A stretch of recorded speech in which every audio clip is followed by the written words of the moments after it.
une autre facette aussi de la nutrition et de la performance, donc c'est ce qu'on appelle l'équilibre acido-basique.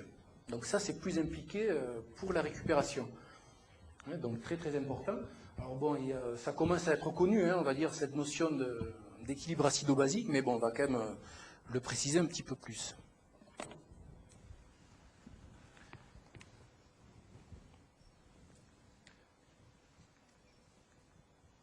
Donc, on sait que notre alimentation moderne est de plus en plus acidifiante.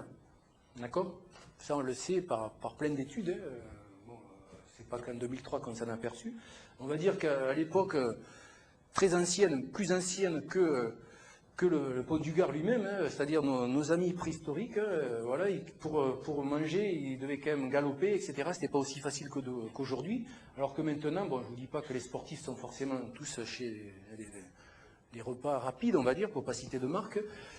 Mais bon, voilà, on a changé complètement notre façon de manger, y compris les sportifs. Ça, c'est le premier point. Ensuite, l'organisme, de par l'alimentation qui est de plus en plus riche en sucre et en protéines, va produire des acides, on va dire, organiques, donc dits volatiles, donc éliminés par les poumons, et non volatiles, fixes, éliminés par les reins. Bon, le corps humain est bien fait, il y a un système de tampons via les bicarbonates ici, et l'ion ammonium. Bon, ça c'est un peu de physio, je vais passer assez vite.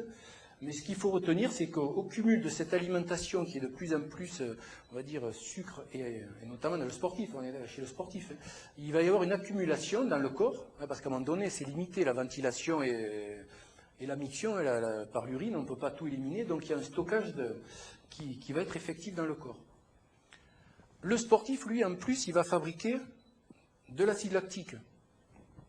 Et dans l'acide lactique, vous voyez, il y a ce proton H+, qui est là, et qui va être associé à l'ion lactate. Alors c'est vrai que quand je fais, enfin, je ne vous l'avais pas dit, mais je suis enseignant aussi un peu partout, quelque part, donc je travaille beaucoup sur ce thème, et l'acide lactique, quand je pose la question aux étudiants, on l'associe souvent aux crampes.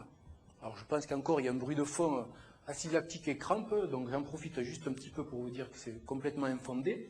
L'acide lactique est produite par les muscles, on va dire, rapides, pour des efforts intenses, mais va être recyclé par les muscles utilisés dans des efforts endurants. Donc il faut retenir que l'acide lactique, le lactate est recyclé à 100%.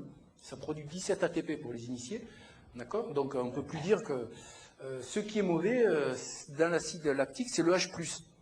Mais ce H+, il va être associé à d'autres productions d'acide que le corps produit. Mais en tout cas, il ne faut absolument pas dire que les crampes sont liées à l'acide lactique, ce qui est faux et archi faux. Alors les crampes, elles viennent d'où? Rapidement d'un défaut d'hydratation, souvent de carence ionique et de fatigue neuromusculaire aussi. On fait un mouvement inhabituel, on va avoir des crampes. D'accord? Mais le sportif produit ces H+, on est d'accord. Et ça s'accumule, si vous voulez, ici, à la valeur en proton H+ de l'organisme qui va définir ce qu'on appelle le pH, potentiel hydrogène. Alors le bilan d'entrée, vous avez ce qu'on appelle le métabolisme oxydatif. Donc on va produire du H+ par rapport à ce qu'on a vu tout à l'heure, l'oxydation des nutriments avec le pouvoir tampon des bicarbonates, on est d'accord. Et les deux associés, on va fabriquer du CO2 qui va être ventilé. Lorsqu'on mange notamment beaucoup de protéines animales, il va y avoir des acides aminés soufrés qui, eux, vont produire par kilo donc 1 millimole de H+, donc c'est quand même énorme. Et ça va être éliminé par les reins. Et bon, ici, très succinctement, vous voyez un repas riche en acides aminés soufrés. L'oxydation, on produit ici de l'acide sulfurique. Bon, ce n'est pas non plus des grosses quantités, mais il y a quelque chose qui est fabriqué. Hop, il va y avoir, par la magie du corps, la fabrication de CO2, et on va, lung c'est poumon en anglais, on va éliminer le CO2, et le SO4, bon, on va éliminer par l'urine. Donc on voit que les poumons et les reins servent à éliminer notre acidité. Bon, là c'est un peu la même chose que tout à l'heure avec les bicarbonates, on va passer. Donc au final, vous avez l'entrée et la sortie, on est d'accord, vous avez les poumons CO2, et pour les reins, le H+, sous forme d'ammonium. L'organisme doit rester dans ce qu'on appelle un équilibre de pH, comme beaucoup de l'homéostasie, et c'est à peu près aux alentours de 7,4, 7,3. Si on est un pH un peu plus bas, vous êtes dans ce qu'on appelle une acidose, et si on a un pH plus élevé, on est dans l'alcalose. Voilà. Donc c'est vrai que le pH qui monte, ça devient basique, c'est un peu paradoxal, mais plus le pH monte, plus on devient basique. Hein, donc, mais bon, c'est pas tant le problème, c'est que c'est l'acidité qui s'accumule. Donc au final, cette accumulation va amener quoi?